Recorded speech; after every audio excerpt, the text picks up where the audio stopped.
Assalamualaikum warahmatullahi wabarakatuh. Perkenalkan, kami dari kelompok 2 yang beranggotakan saya sendiri, Devina Amalia, dan juga teman-teman saya, Faza Askia Rahma, Ayu Retno, Clement Billy, dan juga Eka Sinaga. Di sini kami akan menjelaskan tentang klasifikasi pekerjaan dan juga kompetensi calon karyawan perbankan. Mengapa kita perlu mengetahui hal tersebut? Karena di Indonesia, perbankan merupakan industri yang menyediakan simpan pinjam yang untuk memenuhi kebutuhan masyarakat, di mana kebutuhan masyarakat ini akan mempengaruhi perekonomian di Indonesia. Banyak tersebar bank di Indonesia seperti contoh bank sentral, bank umum, bank swasta, yang dimana dengan banyaknya bank di Indonesia membutuhkan banyak pula sumber daya manusia atau karyawan di perusahaan tersebut. Sumber daya manusia atau karyawan merupakan salah satu modal yang harus dimiliki sebuah perusahaan atau perbankan, yakni untuk membantu melancarkan pekerjaan-pekerjaan yang ada di bank tersebut. Karyawan atau sumber daya manusia merupakan salah satu modal yang harus dimiliki pada sebuah perusahaan. Agar tujuan perusahaan tercapai, maka karyawan ini harus ditempatkan pada posisi-posisi tertentu yang sesuai dengan keterampilan dan kemampuannya. Menurut Rahmalina tahun 2017, jenis pekerjaan dipengaruhi oleh tempat tinggal, jenis kelamin, pendidikan, dan juga pengalaman kerja. Maka dari itu, kita akan membahas klasifikasi pekerjaan dan juga kompetensi calon karyawan dunia perbankan. Untuk lebih jelasnya, simak penjelasan berikut. Baik, penjelasan pertama adalah mengenai klasifikasi pekerjaan. Nah, menurut Muspawi tahun 2017, klasifikasi pekerjaan merupakan bagian dari analisis pekerjaan yang di dalamnya berisi penyusunan atau pengelompokan pekerjaan berdasarkan sistematika atau pedoman tertentu. Nah, klasifikasi pekerjaan ini sendiri merupakan bagian yang penting dalam manajemen sumber daya manusia. Mengapa? Karena di dalamnya akan mengelompokkan atau menempatkan individu pada tempat-tempat atau bagian-bagian yang sesuai dengan keahliannya, sehingga kegiatan operasional perusahaan dapat berjalan dengan lancar untuk mencapai tujuan dari perusahaan tersebut. Tidak terkecuali pada sektor perbankan yang tentunya di dalamnya akan melaksanakan kegiatan manajemen sumber daya manusia. Nah, dalam sektor perbankan ini juga terdapat klasifikasi pekerjaan, yaitu menurut Simon tahun 2004 terdapat 13 klasifikasi pekerjaan yang didasarkan pada departemen yang ada dalam sektor perbankan. Nah, ke-13 klasifikasi tersebut antara lain yang pertama ada front office department yang di dalamnya ada teller, staff service, dan staff funding atau penghimpunan dana. Lalu yang kedua ada customer service department yang di dalamnya ada customer service, dan trade finance department yang di dalamnya ada staff bagian ekspor, impor, bank garansi, dan lainnya. Yang keempat ada business promotion department atau staf bagian marketing dari ke sektor perbankan, dan yang kelima ada treasury department. Nah, pada treasury department atau departemen perbendaharaan ini terbagi atas 3 bagian. Yang pertama ada front officer yang di dalamnya bekerja pada dealer pasar uang dan corporate dealer yang berhubungan langsung dengan nasabah. Lalu ada middle officer yang bekerja sebagai staff risk management, dan back officer yang di dalamnya bekerja sebagai staff settlement. Lalu yang keenam ada loan administration department. Pada departemen ini menawarkan pekerjaan sebagai staff lending atau pinjaman dan badan hukum dari sektor perbankan. Lalu yang ketujuh ada Credit Analysis Department atau analisis kelayakan kredit yang bertugas untuk menganalisis kelayakan kredit yang akan diberikan atau yang telah diberikan oleh sektor perbankan. Dan yang kedelapan ada Information Technology Department yang di dalamnya itu sebagai staf pengolah data atau juga sebagai programmer.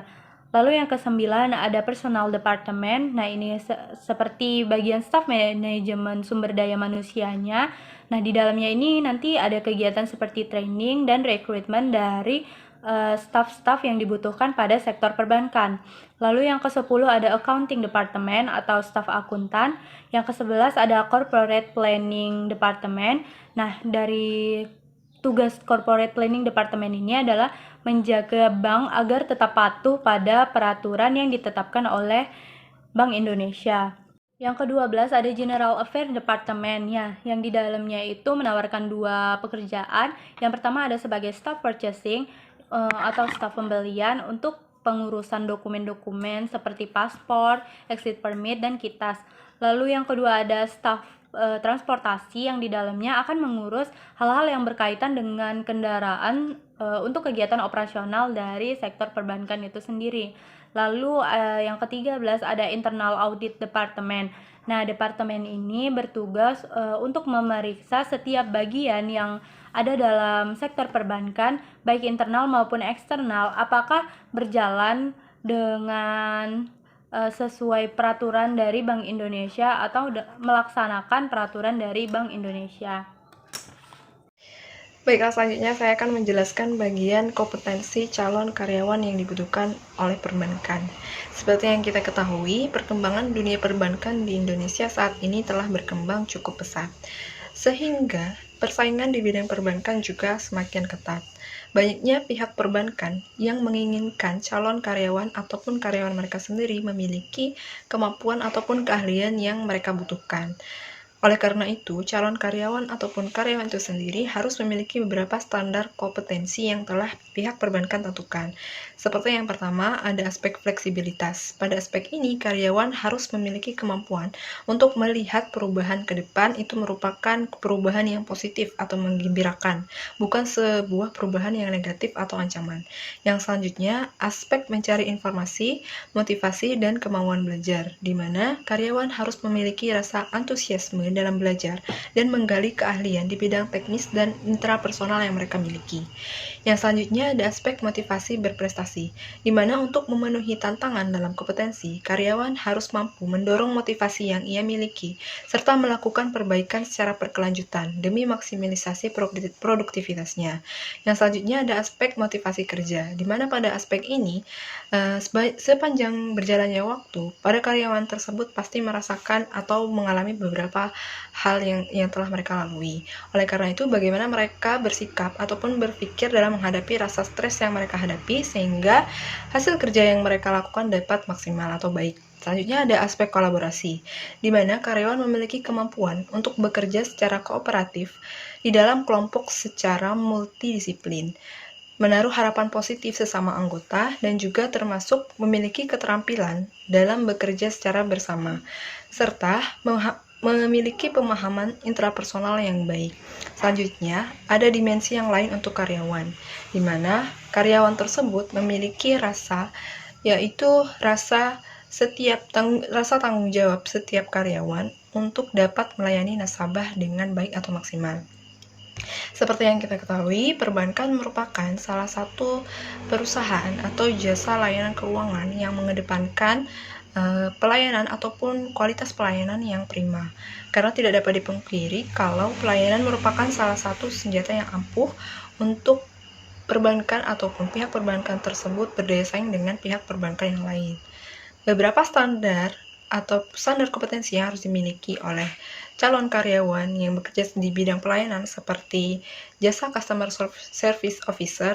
Yang pertama yaitu harus memiliki standar penampilan yang baik, di mana seorang customer service officer tersebut harus memiliki standar penampilan yang baik seperti berpakaiannya rapi atau seragam, serta memiliki good looking performance. Hal ini dimaksudkan untuk menambah kepercayaan diri karyawan tersebut serta membuat pandangan yang baik oleh nasabah yang ia hadapi. Yang selanjutnya yaitu pengetahuan mengenai produk jasa perbankan. Hal ini merupakan salah satu yang terpenting untuk menjadi karyawan suatu bank. Bagi seorang customer service, pengetahuan ini harus dimiliki secara maksimal, seperti pengetahuan atau penguasaan tentang ilmu, yaitu ilmu funding, jenis tabungan, giro, pinjaman, e-banking, dan sebagainya. Serta ia juga harus memahami posisi atau jabatan yang ia emban. Yang selanjutnya yaitu standar komunikasi dengan nasabah. Komunikasi merupakan salah satu kegiatan yang dapat membangun image yang positif oleh nasabah. Oleh karena itu, seorang karyawan ataupun seorang customer service harus memiliki kemampuan untuk berkomunikasi secara baik. Selanjutnya yaitu ada keterampilan pemecahan masalah. Calon karyawan atau seorang customer service harus memiliki dan memperhatikan rasa empati, respon yang cepat atau tanggap, perhatian, kredibilitas, serta respon permintaan maaf yang baik pula. Selain itu, selain standar kompetensi yang telah disebutkan, beberapa standar kompetensi yang harus dimiliki oleh pegawai bank antara lain seperti keterampilan manajemen dan akuntansi yang banyak dibutuhkan untuk staf back office. Yang selanjutnya ada keterampilan matematika yang banyak dibutuhkan oleh teller dan analisis kredit, keterampilan dalam berkomunikasi bahasa asing, keterampilan dalam bidang IT, keterampilan pemecahan masalah atau problem solving, dan yang terakhir yaitu keterampilan dalam pengelolaan sumber daya manusia. BRI Unit Todopuli sedang mengadakan rekrutmen karyawan. Bank BRI selalu berusaha memberikan pelayanan yang terbaik bagi nasabah-nasabahnya. Dalam pelaksanaan kegiatan perkreditan, BRI memprioritaskan usaha-usaha kecil baik di pedesaan maupun di perkotaan. Untuk mencapai tujuannya tersebut, BRI memberikan standar kompetensi bagi calon karyawannya.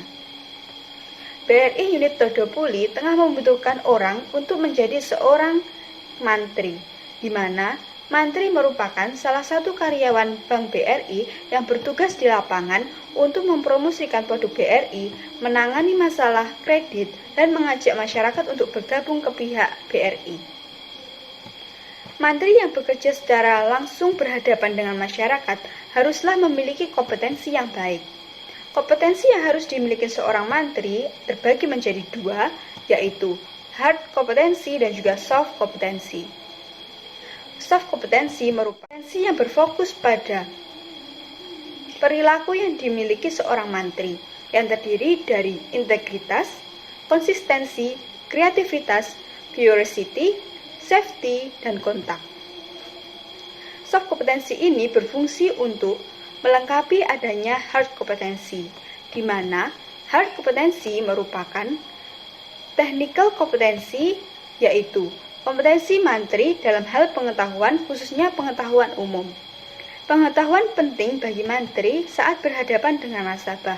Untuk itu, pihak bank mengadakan pendidikan untuk melengkapi pengetahuan tersebut. Pendidikan khusus mantri terbagi menjadi dua, yaitu pendidikan di dalam kelas dan juga pendidikan lapangan. Pendidikan di dalam kelas dilakukan untuk mempelajari teori-teori mengenai kredit, dan pendidikan lapangan dilakukan untuk mempraktekkan teori-teori tersebut. Kompetensi lain yang harus juga dimiliki oleh seorang mantri adalah sense of business. Sense of business ini merupakan kemampuan mantri yang digunakan untuk mengenali target pasar yang akan dituju. Ini berpengaruh pada tercapainya pertumbuhan bank dalam hal kualitas aset dan pendapatan. Kompetensi yang juga penting dimiliki oleh seorang mantri adalah kemampuan untuk berkomunikasi. Mantri harus bisa membangun komunikasi persahabatan dengan masyarakat dengan tujuan agar masyarakat menjadi yakin dan percaya kepada produk-produk perbankan sehingga masyarakat bergabung menjadi nasabah. Dari penjelasan yang sudah diberikan dapat disimpulkan bahwa terdapat beberapa klasifikasi bagi seorang yang ingin bekerja di dunia perbankan, mulai dari penampilan, kemampuan komunikasi, pengetahuan intelektual, dan juga pengetahuan akan suatu produk-produk dari suatu perbankan. Demikian penjelasan dari kami kelompok 2, kurang lebihnya mohon maaf. Terima kasih. Wassalamualaikum warahmatullahi wabarakatuh.